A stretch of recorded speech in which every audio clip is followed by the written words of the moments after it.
any salmon that's produced on land is better than a salmon that's produced in an open net pen. The attitudes are changing. Per capita consumption is increasing of seafood, and aquaculture needs to respond.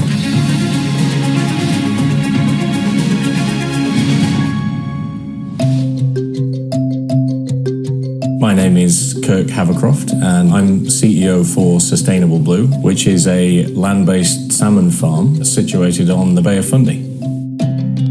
Currently, in North America, we consume somewhere in the region of 500,000 metric tons of Atlantic salmon every year. But only about 140,000 metric tons of that is actually produced in North America. And the reason for that is that salmon farming in the ocean can only take place at certain latitudes because salmon need a fixed range in water temperature within which they can survive.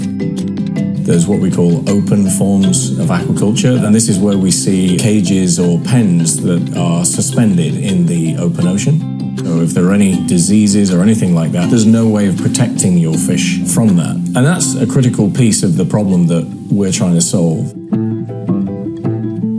So RAS farming has a tremendous opportunity to fill that domestic production gap. The acronym RAS stands for Recirculating Aquaculture System. The water circulates between the fish tank and a filtration system, which keeps that water clean and returns it back to the fish. And that keeps the fish healthy and protect the fish from whatever those threats might be out in the ocean. In traditional RAS farms, as the fish are feeding and producing that waste, the waste is filtered out and then finally discharged back to the ocean. And that was a particular component that we wanted to resolve. Sustainable Blue has developed its own filtration system, which does not discharge any waste back to the ocean at all. The dirty water that's leaving the fish tanks, the water drains by gravity to go down to the treatment system, removing many of the dissolved organic materials, and that whole process takes about 30 minutes. So the water in the fish tanks gets exchanged twice every hour. The advantage that gives us is we can detach fully from being located by the ocean and produce fish where the fish are consumed rather than producing fish where the farm has to be located. We actually have both freshwater facilities and saltwater facilities here. We have to do that because such that their biology needs freshwater at the start and saltwater at the end. So we're not about to change that. We have to replicate what happens in the wild.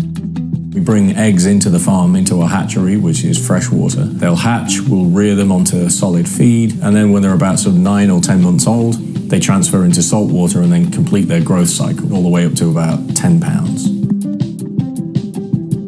And we've always known that to put a premium fish into the market, it's got to taste absolutely spectacular, which is why we are heavily focused on the quality of our feed ingredients. But ultimately what you get is a fish that's leaner, it's sort of more dense. We sort of refer to it as a kind of a buttery flavor profile, which is actually really nice. Whilst I think what we all felt was a small business when we started, over the past 10 years, what we've seen is the almost infinite potential that this kind of technology brings.